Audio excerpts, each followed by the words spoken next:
Hello everyone, সবাই কেমন আছো? ভালো আছো তো? তো আজকের রেসিপি আমার পনিরের, যার জন্য আমি পনিরগুলা একটু রিফাইন অয়েলে ফ্রাই করে নিচ্ছি। একটু ব্রাউনি ব্রাউনি কালার হয়ে যাবে, ততক্ষণ ফ্রাই করে নেব। সাথে আমি কোনো নুন, হলদি গুঁড়ো কিছুই দেইনি, শুধু শুধু ফ্রাই করেছি।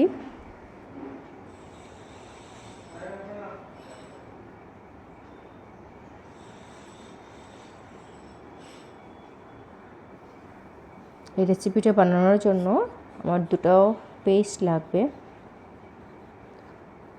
এটা আদা আর পেঁয়াজ নিয়েছি, মিডিয়াম সাইজের দুটো হবে, ওইটার একটা পেস্ট বানিয়ে দেব। আর একটা টমেটো নিয়েছি, ওইটার একটা পেস্ট হবে।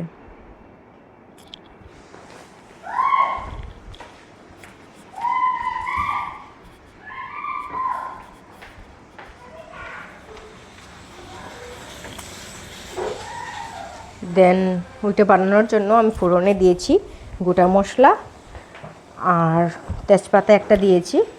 তারপর ওই পেঁয়াজ আর আদার পেস্টটা দিয়ে দিচ্ছি।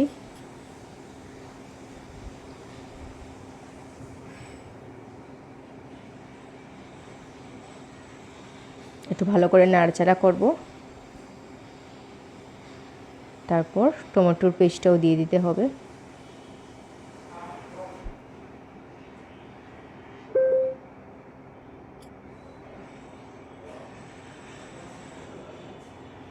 তারপর আবারও ভালো করে নাড়াচাড়া করতে হবে, মিক্স করতে হবে সবগুলো।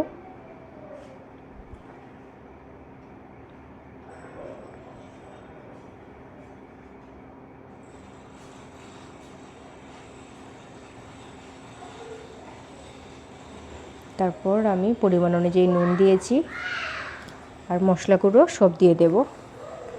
মশলা গুঁড়োতে যাবে হলদি গুঁড়ো, জিরে গুঁড়ো, ধনিয়া গুঁড়ো, লঙ্কা গুঁড়ো, সব কিছু নিয়ে নেব আমি।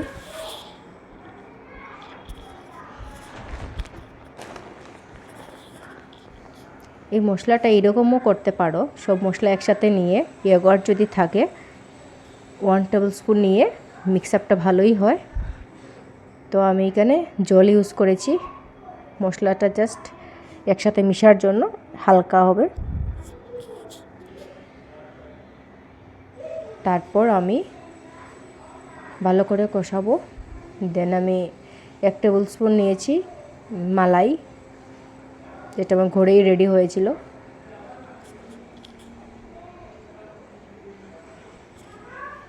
তারপর পরিমাণ অনুযায়ী ফাইনাল জলটা দিয়ে দেব।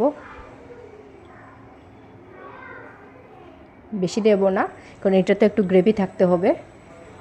তো 1 মুঠো কসুরি মেথি দেব আর গরম মশলার পাউডার দেব 1/2 টেবিল স্পুন হবে। লাস্টলি সব যে ফ্রাই করে রেখেছিলাম পনির, ওই সব দিয়ে দেব। বাস হয়ে গেল। ধনিয়া পাতা যদি থাকে লাস্টলি অ্যাড করতে পারো। আর এখানে 4-5টা কাঁচা লঙ্কা দিয়েছি।